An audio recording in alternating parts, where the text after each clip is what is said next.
তো আজকে আপনাদেরকে আমি এমনই একটি ইম্পর্টেন্ট বস্তু দেখাবো।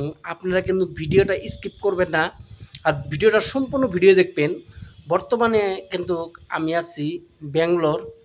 তো ব্যাঙ্গালোরের মানুষে এইভাবে যে টাকা ইনকাম করতে পারে আমি কিন্তু আগে জানি না।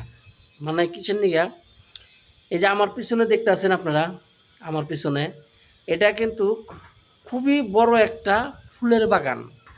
সেই ফুলের বাগানটা লাখ লাখ ধরনের, কিন্তু যেত নানান ধরনের যে কোনো ফুল, মানে যে কোনো ফুল আপনি এই জায়গায় পাওয়া যায় বা এই জায়গায় সৃষ্টি করে, এই জায়গায় সৃষ্টি করে। এই ফুলের বাগানে কিন্তু কমসে কম 100-র বেশি শ্রমিক আসে, মানে মান্থলি ইনকাম, মানে লোক রাখছে মান্থলি হিসাবে। তো তারা কিন্তু ফুলে যেত মেডিসিন দেওয়া লাগে বা ভিটামিন দেওয়া লাগে, সেই ভিটামিন কিন্তু দেয় তারা। আর তারাই কিন্তু এই ফুলগুলো ফুটিয়ে দেয়। হয়তো মালিকরা কিন্তু এগুলাই বিজনেস করে, এই ফুলের উপরেই বিজনেস করে। আর ফুলের উপরে বিজনেস করে আমি আপনাদেরকে মালিকের সাথে আপনাদেরকে পরিচয় করাই দেব। সে কিন্তু 100 তলায় একটা বিল্ডিং দিয়েছে, 100 তলায় একটা বিল্ডিং দিছে। দামালি কথা না কিন্তু ভাই, একটা 100 তলায় একটা বিল্ডিং দিতে। তাই আমি আপনাদেরকে মালিকের সাথে চিন পরিচয় করাইয়া দেব।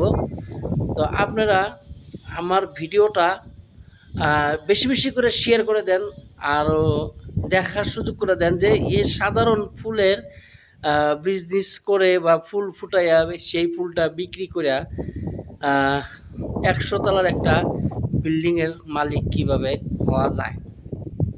আমি কিন্তু ভাই বাস্তব, আমি তার দিকে কিন্তু বাস্তব হয়ে গেছি যে হাই রে হাই কি কয়, এই সাধারণ ফুল বেচায় 100 তলার একটা বিল্ডিংয়ের মালিক। আর এই যে দেখতেছেন, এই যে এই বিল্ডিংটাও কিন্তু সে কিন্তু তৈরি করতেছে। তো আমরা কিন্তু এই বিল্ডিংয়ে কিন্তু কাজ করতেছি।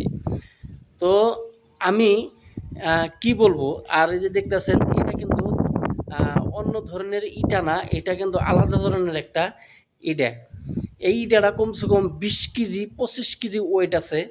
আমি নিজে কাজ করতেছি, আমি নিজে বুঝতেছি।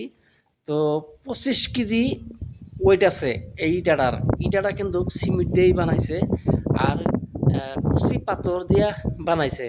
তো দেখেন, তাই কইতেছি যে সাধারণ একটি ফুল বা ফুল ফুটাইয়া বিক্রি করে 100 তারা বিল্ডিং বানাইছে। তারপরেও এই যে দেখতেছেন আমরা কিন্তু অলরেডি এখানে 4টা বিল্ডিংয়ের কাজ করতেছি, সে 4টা বিল্ডিংয়েরও মালিক কিন্তু সে।